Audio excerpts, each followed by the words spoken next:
नमस्कार, आप देख रहे हैं द न्यूज़ 15 यूपी और मैं हूं आपके साथ परवेज त्यागी। संभल हिंसा मामले में एक बड़ी अपडेट सामने आई है।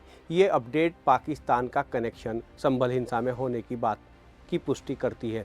इस अपडेट में बताया जा रहा है कि जो दो खोखे बरामद हुए हैं कोट मोहल्ला से, कोतवाली क्षेत्र के इलाके से, वो दोनों ही पाकिस्तानी ऑर्डिनेंस फैक्ट्री के बताए जा रहे हैं। 9 mm की पाकिस्तान ऑर्डिनेंस फैक्ट्री में बनी 9 mm की पिस्टल के दोनों खोखे बताए जा रहे हैं। और जो फोरेंसिक जांच दल पहुंचा था, जो फोरेंसिक दल पहुंचा था जांच करने के लिए मौके पर, और LIU की टीम पहुंची थी, उस LIU की टीम और फोरेंसिक दल ने इस बात की पुष्टि की है कि जो दोनों खोखे बरामद हुए हैं वो दोनों पाकिस्तान की ऑर्डिनेंस फैक्ट्री में बने हुए हैं। और जो 9 mm की पिस्टल जिससे ये चलाए गए हैं वो भी पाकिस्तान ऑर्डिनेंस फैक्ट्री की बनी हुई बताई जा रही है। तो ऐसे में जिन दो खोखों की बात हम इस समय कर रहे हैं उनमें एक मिस फायर बताया जा रहा है, जबकि एक जो है उसका इस्तेमाल किया गया है, वो खोखे के रूप में बरामद हुआ है। तो ऐसे में जो संभल की हिंसा है, अब इस हिंसा में कहीं ना कहीं हमारे पड़ोसी पाकिस्तान का हाथ भी होने की पुष्टि होती हुई दिखाई दे रही है। ऐसे में कहीं ना कहीं ये बड़ा सवाल भी उठ रहा है कि आखिर इस हिंसा के पीछे पाकिस्तान ने किस तरीके से संभल में काम किया है। इसको लेकर कहीं ना कहीं अब चर्चाएं तेज हो गई हैं कि आखिर पाकिस्तान का कनेक्शन संभल में रहने वाले किन लोगों से है और कहां से 9 mm जो पाकिस्तान की ऑर्डिनेंस फैक्ट्री में पिस्टल बनी है वो यहां पर इस्तेमाल की गई है हिंसा के दौरान। तो ऐसे में कई बड़े सवाल अब सामने आने लगे हैं, जिसको लेकर कहीं ना कहीं अब राजनीति और भी तेज होगी।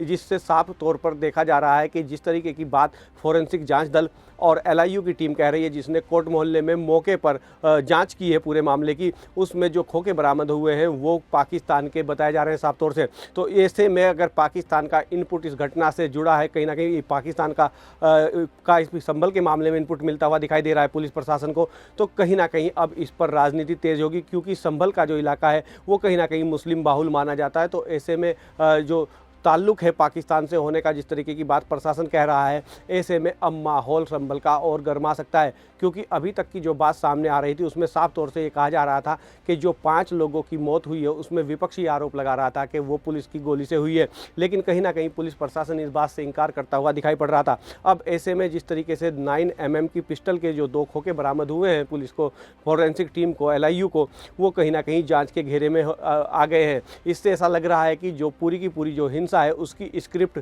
भारत नहीं, भारत के बाहर लिखी गई है। तो इसको लेकर तमाम सवाल खड़े हो गए हैं। अब देखना यही दिलचस्प होगा कि आगे जो इस पूरे मामले की जांच होगी उस जांच में और क्या क्या इस तरह के मामले या इस तरह के इनपुट निकल के सामने आते हैं, जिसमें कहीं ना कहीं पाकिस्तानियों का हाथ होने की बात सामने आती है। लेकिन जिस तरीके से पाकिस्तान का हाथ संभल की घटना में होने की बात सामने आ रही है, वो कहीं ना कहीं कई तरह के सवाल खड़े कर रही है, जिन सवालों का जवाब अभी पुलिस प्रशासन के पास है, ना सरकार के पास है। ऐसे में देखना यही दिलचस्प है कि आखिर अब आगे की जांच में इस तरह की और क्या क्या बात निकल कर सामने आती है, जो कहीं ना कहीं घटना को और पेचीदा बनाती हुई दिखाई देती है। तो आप लगातार बने रहिए द न्यूज़ 15 यूपी के साथ और देखते रहिए उत्तर प्रदेश की ताज़ा तरीन खबरें। नमस्कार।